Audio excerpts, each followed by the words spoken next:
I always pictured that one day I would be speaking at this summit, and I always promised myself that whenever I got this opportunity, I would raise the first and foremost, the most important question about whenever in the Western countries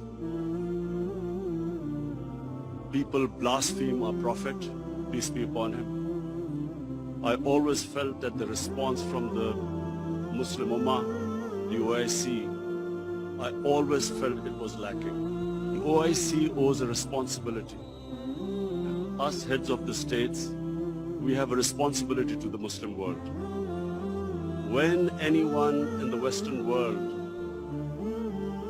blasphemes our Prophet, peace be upon him, it is a failure of the OIC that we have not been able to explain to the Western countries that the love and affection that we feel for our Holy Prophet, that how he lives in our hearts. It was up to us to explain to the Western people that the amount of pain they cause us when they ridicule or mock our Holy Prophet.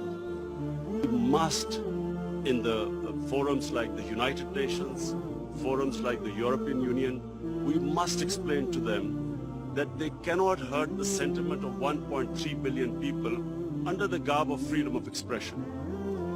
The Jewish community has very successfully explained to the world that any misinterpretation of the Holocaust gives them pain.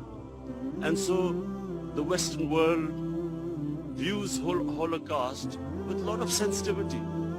But that sensitivity is lacking when they come to talking about our Holy Quran or our Prophet, peace be upon him. So I feel that this forum must take it upon itself to explain to the Western world through these forums what it means to us and how we love and respect our Holy Prophet. Secondly, the Western world has very, through ignorance partly and willfully, they have equated Islam with terrorism or radical Islam with terrorism. Religion has nothing to do with terrorism. This attack in New Zealand by this gunman who goes into a mosque and shoots 50 innocent people is because they cannot understand that Islam has nothing to do with terrorism. And they have this indoctrination that somehow whenever a Muslim is involved in terrorism, it's something to do with Islam. Before 9/11, 80% of the suicide terrorist attacks were by Tamil Tigers. But no one blamed Hinduism for it. When the Japanese in the Second World War indulged in kamikaze pilots who blew themselves up on American ships, but no one blamed the Japanese religion for it.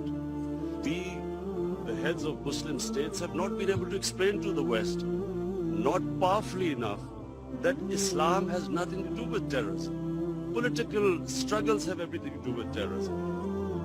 Muslim freedom struggles or Muslim freedom political struggles are delegitimized when they are termed as because of Islamic radicalism. For instance, after 9/11, the people of Kashmir have been conducting a political struggle for their freedom. But after 9/11, it was oppressed, calling it Islamic radicalism and Islamic terrorism. Similarly, the Palestinians.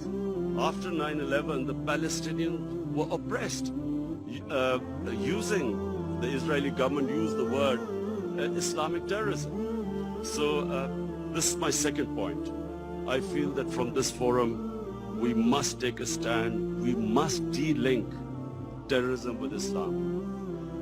Finally, Mr. Chairman, I would like to say that this is 50 years of YC, and we all must again reiterate that how this organization came was because of the Palestinians being deprived of their homes, their rights, their human rights, their democratic rights.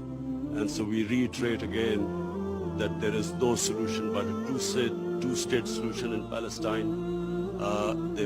East Jerusalem must become the capital of for the Palestinian people, and the Golan Heights must be returned as the 1967 borders, which all the international conventions, the United Nations resolutions say so.